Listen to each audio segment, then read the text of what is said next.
પેઢીઓની પેઢીઓ ખપી ગઈ.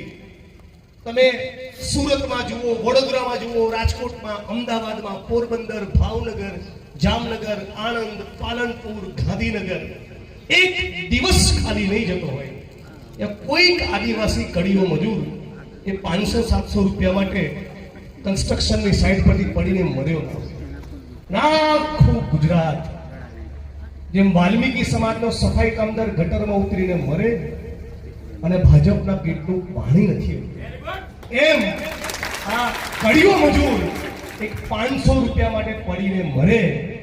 સૌનો સાથનો, સૌનો વિકાસનો દાવો કરનારી સરકારના પેટનું પાણી નથી. કેમ?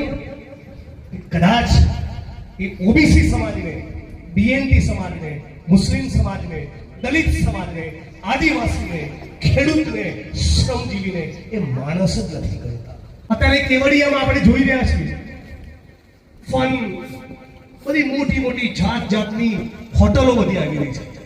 હે, છાતી આદિવાસીની, ધરતી આદિવાસીની, જમીન આદિવાસીની, અને બહારથી કંપનીઓ આવીને તાગડ ધંધા કરે. જે પ્રમાણેનું ઉજળું ચરિત્ર સરદાર વલ્લભભાઈ પટેલનું હતું, આવો વિકાસ તો સરદાર વલ્લભભાઈ પટેલને પણ મંજૂર ના હોત.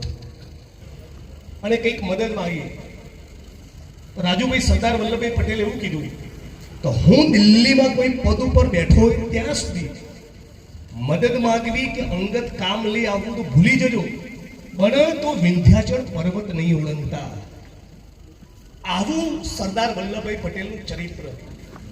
એ સરદાર વલ્લભભાઈ પટેલને કદી મંજૂર ના હોત, કદી નહીં કે આદિવાસીઓનો સર્વનાશ કરીને આવા વિકાસના કાયદા કરવામાં આવે.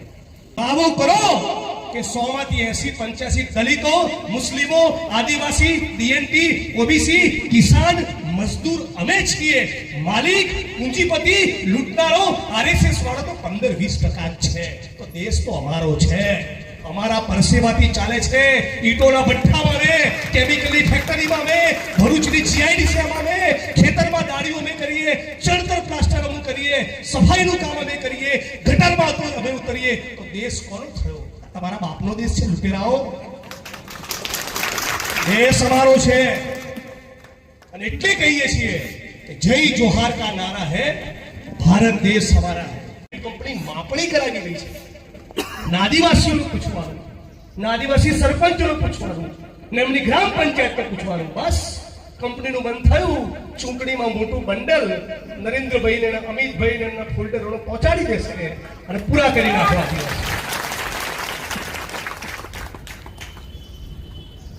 સરદાર સરોવર ડેમ બન્યો ત્યારથી અત્યાર સુધી